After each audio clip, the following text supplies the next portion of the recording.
Ameublement Tanguay en première ligne. À l'Esprit sportif aujourd'hui. Facteur depuis plus d'1 an, l'ancien gagnant de la Coupe Vanier, Francesco Pepe Esposito, ne dit pas non à un retour au football. Je m'ennuie de coacher. Et ça me manque beaucoup. Ça, c'est le côté là, enseignement avec un kid là, ou avec un groupe de kids, ça me manque beaucoup. Basketball en fauteuil roulant. Aurélie Jacob-Véro rêve aux Jeux paralympiques. C'est sûr, c'est mon but. Comme tout athlète, je crois qu'on veut aller voir ça ressemble à quoi. On veut pouvoir jouer sur les terrains qui sont faits pour ça.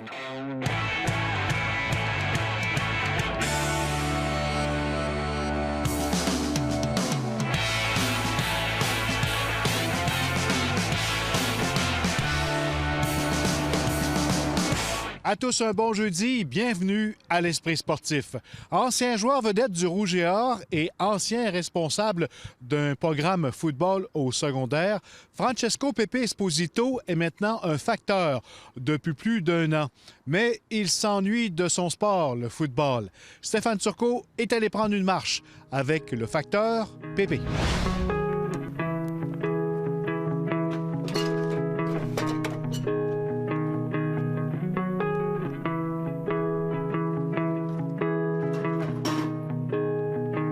Tu travailles combien d'heures par semaine? Tu marches combien de kilomètres? Ben, ça dépend de la run, vois-tu. Ça dépend des runs. Il y a des runs qui sont des très, très bonnes runs. Là. Ça, entre 15 et 19 km. Là. Ça peut... Il y en a des plus longues, qu'on m'a dit. 19 km. Il faut être en forme, votre facteur? Oui, c'est des machines. Oui, les facteurs sont des machines. Tu sais, je veux dire, on a beau, des fois, on entend la population comme qui n'est pas contente. Mon collier n'est pas arrivé. C'est des gens qui travaillent excessivement fort. Le monsieur qui m'a formé, au début, au mois de juin, c'était un vieux de la vieille. Là. Lui m'avait dit, c'est la plus belle des jobs. T'es tout le temps dehors. Par contre, c'est la pire des jobs. T'es tout le temps dehors. Tu as un peu d'interaction avec les clients, des fois? Ah, c'est tout le temps. Tout le temps. Les clients sont super gentils. On prend tout le temps de jaser un petit peu. Puis, des fois, t'as les personnes âgées aussi qui sont toutes seules, qui veulent jaser un petit peu. Ça, tu le sens. Fait que c'est cool. C'est le fun. C'est agréable comme travail. Bien, comment tu as pris cette décision-là, justement, de laisser ce que tu avais à l'Académie Saint-Louis? Moi, j'ai un bac en intervention sportive. Ah. Moi, ce qui me nourrit, là, c'est l'intervention avec le kid sur le terrain. Mon travail, et j'en veux à personne, c'est vraiment, c'est juste que c'est la job du responsable d'un programme, que ce soit n'importe quel sport, c'est que tu es rendu à faire beaucoup de bureaux. 80 à 85 % de mon travail était rendu du travail de bureau. J'étais de moins en moins heureux dans ce que je faisais, j'y mettais de moins en moins d'énergie, puis ma hantise, c'était de rendre les gens malheureux autour de moi. Fait que c'était vraiment ça, je voulais pas me rendre là. Et là, on en parle, là, vite, là, mais ça m'a pris une année et demie, 2 ans là, avant de prendre ma décision. Juin 2019? Juin 2019, exactement. Fait que, toujours en paix avec cette décision? Oui, vraiment, absolument. T'ennuies-tu du football? Je m'ennuie de coacher. Je m'ennuie et je te dirais même pas la game en tant que telle, mais plus le coaching. Tu sais, quand tu regardes un petit gars et tu lui dis « Mets ton pied comme ça, puis mets ta main comme ça, essaye ça. » Puis le coup d'après, il revient avec les yeux ronds de même, puis il dit « Hey, coach, ça marche! » Tu sais, regarde, j'en parle, j'ai des petits trilles, là, j'ai des frissons, et ça me manque beaucoup. Ça, c'est le côté là, enseignement avec un kid là, ou avec un groupe de kids, ça me manque beaucoup. Let's go, boys! Tu vas recoacher un jour? J'aimerais ça. J'aimerais vraiment ça. Moi, ce qui m'a convaincu de faire le saut à Poste Canada, c'est Carl Gourg. Je ne sais pas si tu te souviens de Carl Gourg. Oui. Carl Gourg a joué avec le Rouge et Or, exactement. Après ça, il est allé dans les pros avec les BC Lions. Puis je l'ai croisé par hasard dans une clinique de coach. Pendant une demi-heure, lui, il m'expliquait là, que en étant facteur, quand tu as ta run à toi, que ça te laisse une partie de la journée en après-midi pour vivre de ta passion. Ça fait que lui, il me disait, moi, je paye mes factures avec ce que je fais le matin, l'avant-midi. Puis en milieu, puis en fin d'après-midi, je suis capable d'aller coacher puis de vivre ma passion. Fait que moi, ça a fait un bon bing dans ma tête. Parce que, OK. Puis en même temps, d'avoir ce levier de dire, OK, je pourrais éventuellement un jour coacher. Mais ça, il faudrait que j'ai ma route à moi. Ça peut prendre encore un peu de temps. Mais oui, j'aimerais ça. Terminant, Enzo recruté par le Rouge et Or. Bien, j'ai toujours la double calotte du papa et du coach. Hein? C'est sûr que le papa est super fier du travail accompli par Fiston. Mais il y a toujours le côté coach qui regarde ça et qui se dit « OK, Fiston, t'es juste arrivé à la montagne. » Bien, c'est super parce que tu t'es rendu du point où tu as dit que tu voulais y aller, tu as tout mis en œuvre, tes objectifs, tu as tout aligné pour te rendre à la montagne.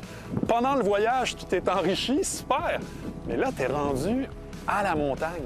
Le vrai effort va commencer là, le vrai job va commencer là parce que tu le sais comme moi qu'il va se ramasser avec les meilleurs des meilleurs, la crème de la crème. Depuis qu'il est tout petit, j'explique. Première des choses, tu fais pas ça pour moi.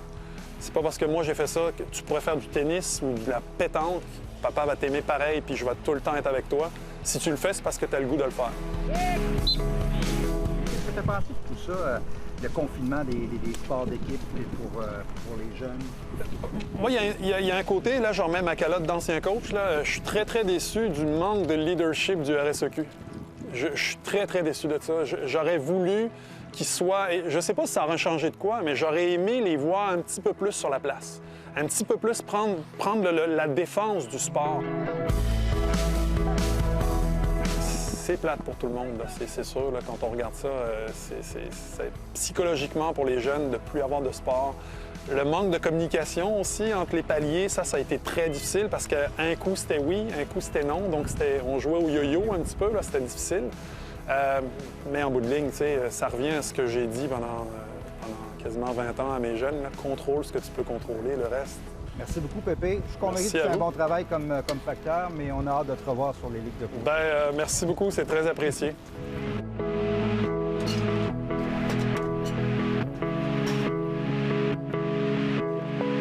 Après la pause, athlète de basketball en fauteuil roulant, Aurélie Jacob-Véro rêve des Jeux paralympiques.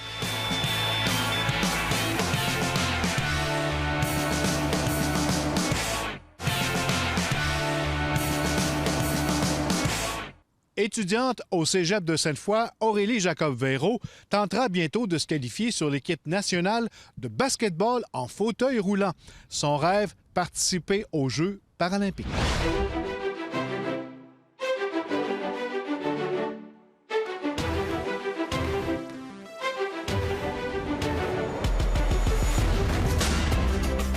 Bienvenue à l'Esprit sportif. Merci beaucoup. On débute l'entrevue en te demandant comment le basketball en fauteuil roulant est arrivé dans ta vie. Je pense que c'est durant ton école secondaire. Oui, exactement. En fait, en 6e année, mon professeur d'éducation physique m'avait parlé de basket en fauteuil roulant, mais à ce moment-là, je faisais déjà du soccer et du basketball debout, donc j'avais pas le temps pour commencer un nouveau sport. Mais c'est ça, au secondaire, j'ai dû me faire opérer, donc en arrêt de sport. Puis c'est là que ma mère elle m'a rappelé que mon professeur d'éducation physique m'avait parlé du basket en fauteuil roulant. Il fallait que je fasse un sport. Je suis hyper active, donc c'était pas joli en classe, mettons. Qu'est-ce qui t'a attiré? Qu'est-ce que tu as préféré peut-être dans cette version du basketball? Les contacts. Certainement, il y a des contacts. Mais ce que j'aime aussi particulièrement, c'est la stratégie. Tu n'as pas le choix de penser au prochain mouvement parce que tu peux pas juste rentrer dans la clé. C'est pas une question nécessairement de vitesse. Mais vraiment, il faut que tu utilises tous les joueurs qui sont sur le terrain pour te créer un chemin. Aurélie, c'est quelqu'un qui a beaucoup de passion. Il va à 100 là, quand elle joue et est très impliquée. C'est qu'elle s'est développée très rapidement. Aurélie, dès qu'elle a commencé à jouer, on a vu du potentiel, du talent. Ça prend le ballon, elle est capable de manipuler, de rouler, de lancer. C'est vraiment un athlète complet. Là. Dès qu'elle a commencé à jouer, on a été capable de voir là, qu'elle avait un talent, puis elle avait aussi le désir d'aller plus loin. Tu as participé aux Jeux du Canada à Red Deer en 2019. Comment était l'expérience là-bas? L'expérience était folle, si on peut dire. Voir que tous les sports étaient ensemble, rassemblés à la même place. Les Jeux du Canada, c'est pour nous donner un aperçu de ce que ça peut être les Jeux olympiques. Donc c'est ça, c'était vraiment... On était toute une grosse famille, l'équipe du Québec. Ça faisait 4 ans qu'on s'entraînait ensemble. Donc, ouais, c'est ça, c'était vraiment... c'était magique, là. On a remporté la médaille de bronze. C'est un accomplissement dont je suis très fière. On a travaillé très fort avec l'équipe du Québec. On était soudés. Il y a eu des moments, des hauts et des bas. Mais on aura fini par rapporter quelque chose à la maison, puis on est fiers de ce qu'on a rapporté. Sinon, il y a la médaille d'or qu'on a gagnée avec les femmes du Québec au championnat canadien en 2019. On a vraiment travaillé très, très fort pour ça aussi. Donc, c'est vraiment un très bel accomplissement de dire qu'on est championne nationale à 17 ans. Ça se prend bien quand même. Un nom qui résonne beaucoup dans la région de Québec pour le basketball en fauteuil roulant, c'est Cindy Ouellette, sans doute une athlète que tu connais, peut-être un modèle pour toi? Oui, certainement. Tout le monde me dit il faut que j'apprenne de son jeu. Tout le monde me compare à elle, si on peut dire. C'est ça, on a vraiment un peu le même style de jeu. Elle est beaucoup plus agressive que moi et beaucoup plus on point. La première fois que j'ai touché à l'équipe, ça a été elle qui m'a accompagnée. Donc, j'ai pu vraiment en apprendre quand même beaucoup, même avant que le camp commence.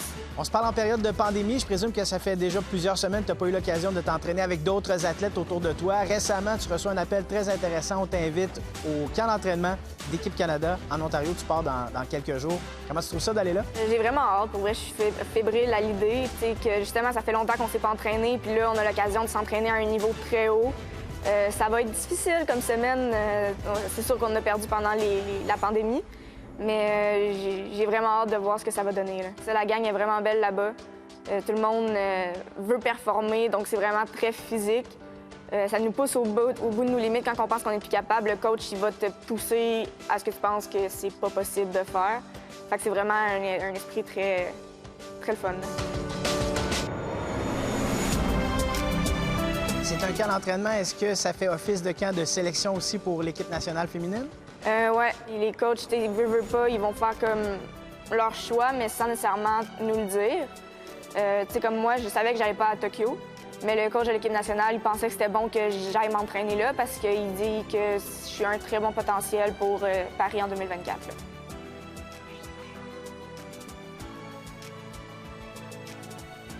Tu te mets à rêver de Jeux paralympiques, tu aimerais ça participer? C'est sûr, c'est mon but. Comme tout athlète, je crois qu'on veut aller voir ça ressemble à quoi. On veut pouvoir jouer sur les terrains qui sont faits pour ça. Fait que, ouais, c'est vraiment un but que j'espère atteindre. On va te le souhaiter. Merci. Merci à vous.